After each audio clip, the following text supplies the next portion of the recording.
DogWorks Radio is sponsored by Alaska Dog Works. Check out their website at alaskadogworks.com. You can support this podcast on patreon.com/First Paw Media. From First Paw Media, sponsored by First Paw Coffee Company, this is the Dog Driver Show. Visit our website at dogworksradio.com. Now here are your hosts, Robert Forto and Kourosh Partow. Hello and welcome everybody. This is Robert and I'm here with my co-host KP and we are the Dog Driver Show. And today we have a guest calling in from New Hampshire, right here in the United States. KP, who do we have? Today we have a friend of mine. I know her for a long time. Not the true generation of the dog mushers because she was, as a kid, already involved in generations of dog mushing families in the East Coast. We have Brittany Van Dorp here with us. Brittany, welcome to the show. And it's a pleasure to have you with us. And tell our listeners who you are and what you do. I'm Brittany. I am from central New Hampshire, just a few minutes away from Laconia where they have that big race. I'm an emergency veterinarian at a busy emergency clinic. I live with my husband, Lee. We have 15 sled dogs and one Chihuahua. And I've been racing for about 20 years now. You're coming from a big family of sled dog racers, right? Tell me about that. I think, the most well-known guy is Keith Breyer. He's my uncle. And that's where it all kind of started for me. My mom wasn't super into racing to start. But then of course it was me and my sister begging, can we go race with Uncle Keith? When we were 8 or 9 years old, and that's where it all started. Yeah, I remember you two young, running and racing dogs, and I saw you growing up with the sled dogs. So when did you acquire your first sled dogs?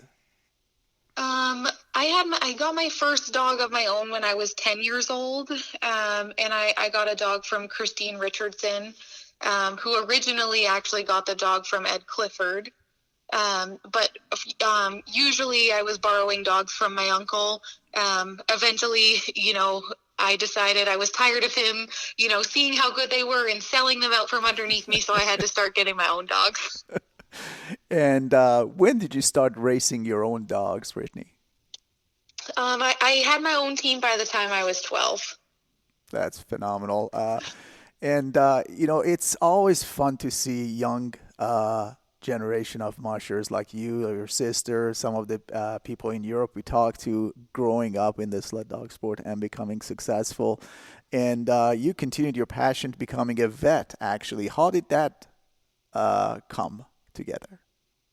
I knew ever since I was little that I wanted to be a veterinarian. I think even before I was into the sled dog racing. But as I got older, I sort of made the connection of how valuable it could be to be a veterinarian when having this sort of large collection of dogs.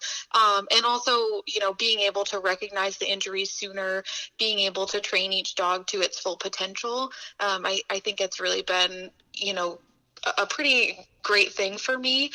I knew ever since I was little, and I just kept pushing and pushing. I ended up graduating from undergrad early and then moving on to going to vet school at Tufts. And then I started work right from there. So we've interviewed many sled dog racers, vets, actually, Dawn, yourself, Arlie, and being a vet, as you mentioned, it helps you seeing some of the injuries. And do you get calls from random mushers like myself, let's say, and hey, I have this going on, what do you think? Or you just see patients in the clinic? I do get calls sometimes. I feel like more often than not, like I'll be at a race and you see those people, sort of looking at their dog, trying to figure out what's going on, or sort of trotting it back and forth across the parking lot. And then they'll ask me what I think. It's a little bit harder, over the phone. And do you see a lot of sled dogs in the clinic or not really? Occasionally I do. There aren't that many racers around here, but occasionally I do see some, and on an emergency basis, it's usually not for a very good thing. Oh, well, that's true. On the emergency, huge is not a good thing. Definitely not. So, from one dog when you were 10 years old to a sled dog team that you have, tell me about the evolution of your kennel from one dog so many years ago till now. Well, it started with that one dog that was sort of your average Alaskan Husky. And I continued with those Alaskan Huskies for a while because that's what my uncle had and that's what I knew and that's what his friends had. And then I started, all of us kids started getting faster and faster. And then I think the first really good Eurohound that I bought from Liz and Grace Bailey when they were still racing.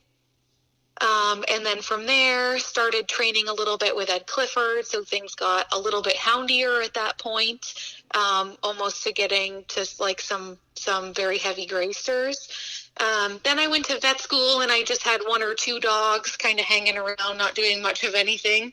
And now I have everything from some Alaskan Huskies still all the way to I have 3 purebred German Shorthairs as well. So now you are picking and choosing for being a competitive sled dog racer. Is that the goal? Yeah, and we make fun of our team and say it's a little team of misfits because we kind of have a dog or two from here and there and everywhere, just to try to figure out exactly what it is that we like. So what are the lines that you have out of those racing dogs in your kennel currently? So I have still some dogs that are generations down from those dogs from Liz and Grace Bailey. I have some dogs that I bought right out of vet school from Erica Seifert that trace back to the Dagenets. I have a couple dogs from Jay and Charlotte Olmsted. And then I have one Norwegian purebred German Shorthair, and then 2 just hunting line German Shorthairs that I got by way of work. So they're not really anything, not racing lines at all, but they seem to be doing pretty well. I think at this point we've kind of committed to the line that we started breeding this summer, which is one of those dogs from Liz and Grace Bailey and then a dog from the Olmsteds. So you went to the vet school, you became a vet, and you got married, and now your husband is hooked in the sled dog sport. Tell me how that happened. The first time I met him actually was at the snow race in Kalkaska, Michigan. And he was actually there because he was sort of dabbling in it, training and racing with Mike and Luke Sertzma.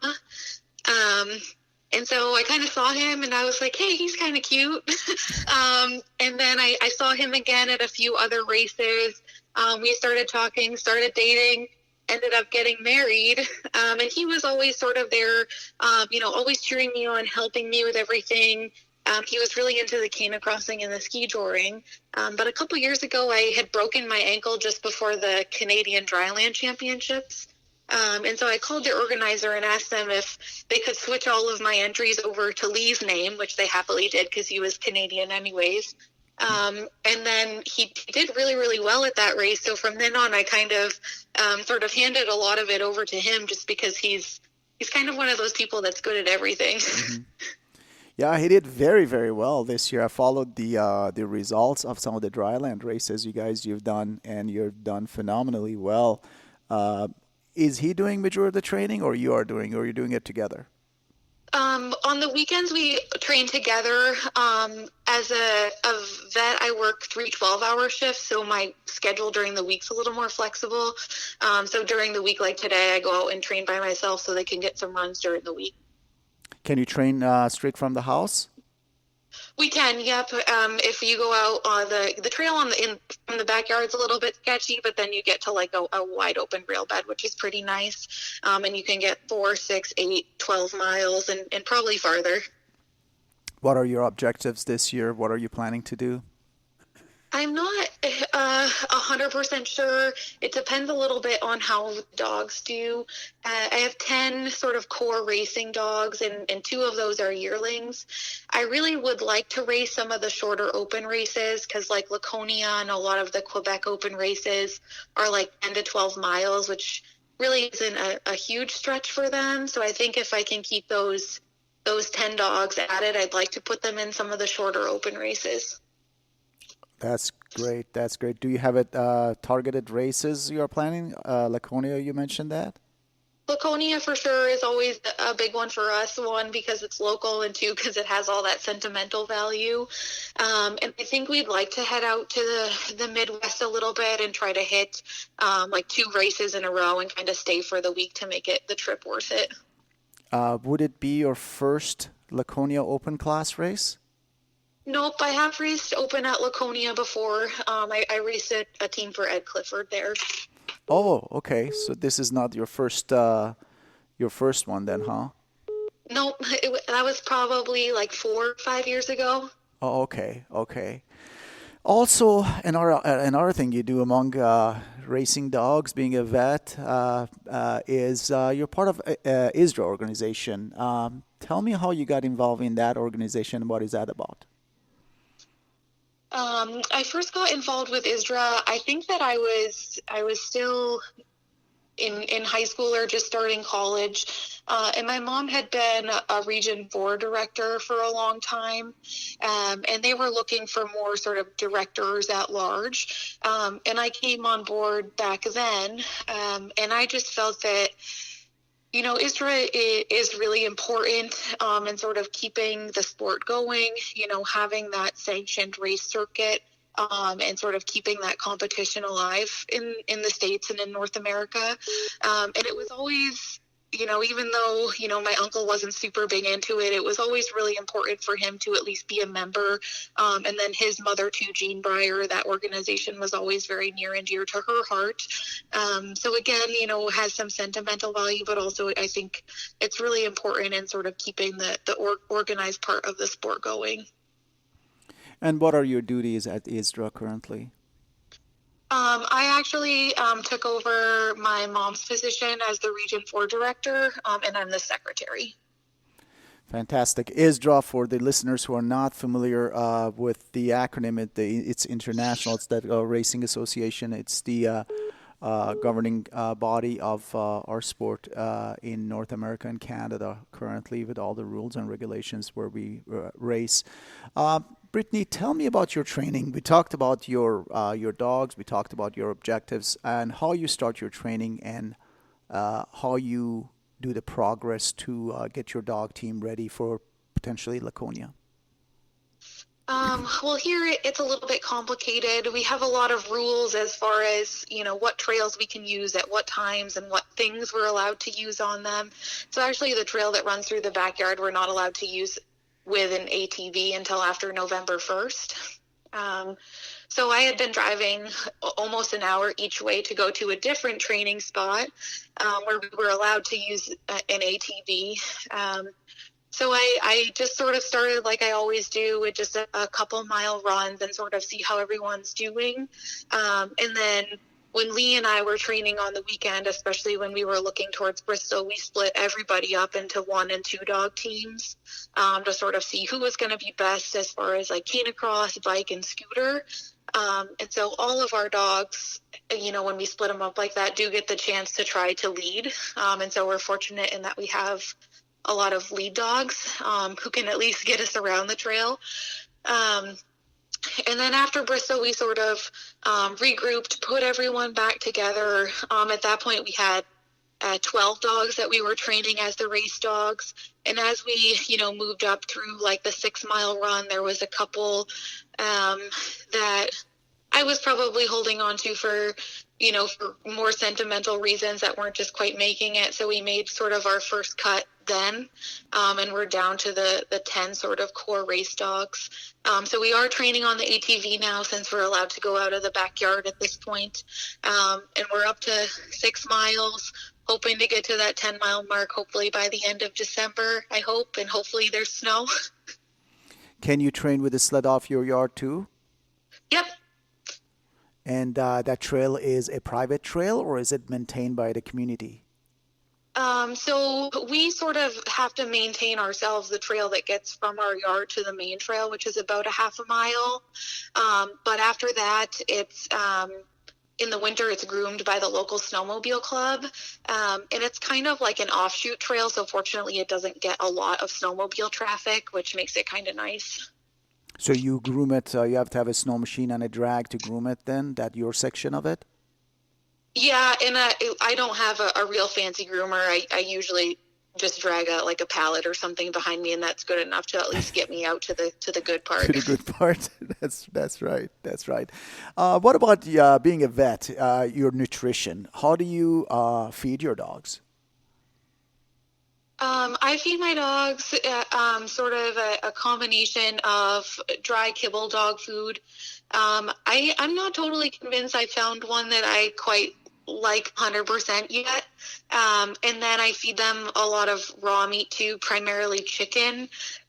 We're fortunate in that when I was younger in high school, I used to work at a farm down the street, and they're still good friends of ours. So every week in the summer when they slaughter their chickens, they give us all the leftover stuff, including like the skin, bones, some meat, and organ meat. So we grind all summer, and by this time we're all done with that, so we have our freezers full for the winter. And then as far as supplements, I add joint supplements like glucosamine and MSM, and then probiotics. What type of probiotics do you use? I try to get psyllium, but it's been hard to get recently. Okay. And do you maintain this diet all the whole year, or you change it during the race season? I try to feed the same diet the whole season, just so they never have to go through any kind of change, because it can take weeks for them to sort of reestablish their gut flora after you make a change. I usually just feed less chicken in the summer, otherwise they get pretty fat. Okay. So you being basically a sled dog kid and growing up in the sled dog sport, and Lee kind of being married into sled dogs, who is making the decisions for the training, for the program, doing this and that? Is he doing it more now, or it's still you? I think it's mostly me. We do always, talk about the training schedule. We're sort of in discussion now about potentially changing their diet, just because, one, I'm not really sure that I like it, and two, it's getting really, really hard to get with COVID. So, I feel like I probably do make a lot of the decisions, but I always make sure to talk to him about it first. And I think he's learning more and more that eventually probably he'll be making a lot of the decisions. That is it. That's very fun to listen to. So you mentioned COVID and some of the products that you cannot get. How is it affecting your nutrition program? Well, it's just barely starting to affect it. I feed a Purina food. And a lot of the reason is I think it's a good dog food. They don't have, a lot of the recalls that you've been seeing going around. And they have veterinary nutritionists on staff. And then also, being a vet, we do get a little bit of a discount on some product, not a lot, but on some of it. And so I'm able to get about half my dog food at a discounted price, and then I have to buy the other half at full price. And I usually just go to the feed store down the street. And I haven't been able to get it at the feed store down the street. So wow. I'm running into a little bit of a problem there. Wow. I have a couple of questions, sort of piggybacking on what we're talking about with this Veterinary and Sled Dog Racer Association. My first one is, how has being a sled dog racer affected or complemented your work as a veterinarian? I think it really complemented it. I found a lot in school and then also in the workplace. I think, strangely enough, it helped me a lot in the equine part of school, which was really hard for a lot of people that were interested in small animal medicine, because a lot of the equine world is seeing lameness, and there's a big sports medicine component. And it made, watching the dogs run all the time made it really easy for me to sort of pick up on the lameness side of things. So I found that very useful in school, and then also in my first year of work, because I did see large animals at my first job. And I think it complements it too on an emergency basis, because a lot of it is in the emergency room is still, we do see a lot of lameness. I feel like that's where it relates the most. And a lot of injuries where, sort of, first aid really needs to be applied. So I feel like it goes both ways too. Obviously, a lot of the things that I've learned being a vet, I sort of carry a whole big first aid kit with me, and there's a lot of things I can do in the field sort of on my own dogs and other people's dogs too, if we're sort of, way out where we can't get to somewhere fast. And that is sort of the second question I have for you. With being a high caliber racer as well as a veterinarian, how do you approach your knowledge of those two with your typical pet clients? The couch potato dogs, the golden retrievers, and the Labradors, German shepherds, that sort of thing. I feel like a lot of where where we meet on common ground is we have a lot of discussions regarding like weight of these people's pets. And so they'll come in and say, oh, my dog, it's so skinny. And to me, it's like 10 or 15 pounds overweight. And sometimes it's helpful even to sort of like show them pictures on my phone of course, they're never going to look just like my dogs, but that it's okay for them to be that thin. They're not sick because they're that thin. And I find another sort of common ground that we find with them is a lot of people around here, because we're in the White Mountains, do a lot of like hiking and other stuff with their dogs. And so talking to them a lot about like foot injuries and foot care, and that they don't need these big, fancy booties that you can buy on the internet. Just, sort of that your average fabric ones that we use will do the job. Right. And my last question is the question we ask all of our guests, and you've been involved with the sport for many years. As KP said, you were brought up in the sport as a junior, and that is, if a person's just getting involved, whether they're doing monosports, dryland, or open class racing, what would you give them as one piece of advice? I think that it's probably the same advice that a lot of other people had given. I think it's really important to find a mentor.